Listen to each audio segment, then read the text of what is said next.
আমার সেই গল্পটা এখনো শেষ হয়নি।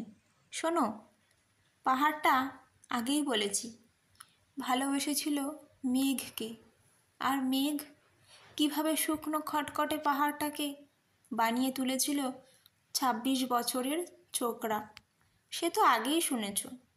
সেদিন ছিল পাহাড়টার জন্মদিন। পাহাড় মেঘকে বললে, আজ তুমি লাল শাড়ি পরে আসবে। মেঘ পাহাড়কে বললে, আজ তোমাকে স্নান করিয়ে দেব চন্দন জলে। ভালোবাসলে নারীরা হয়ে যায় নরম নদী, পুরুষেরা জ্বলন্ত কাঠ। সেইভাবেই মেঘ ছিল পাহাড়ের আলিঙ্গনের আগুনে, পাহাড় ছিল মেঘের ঢেউ জলে। হঠাৎ আকাশ জুড়ে বেজে উঠল ঝড়ের জগঝম্প। ঝাঁকড়া চুল উড়িয়ে ছিনতাইয়ের ভঙ্গিতে ছুটে এলো এক ঝাঁক হাওয়া।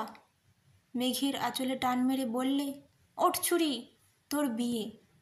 এখনো শেষ হয়নি গল্পটা।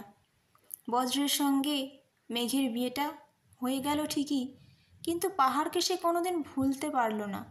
বিশ্বাস না হয়তো চিরে দেখতে পারো, পাহাড়টার হাড় পাঁজর ভিতরে থই থই করছে শত ঝর্ণার জল।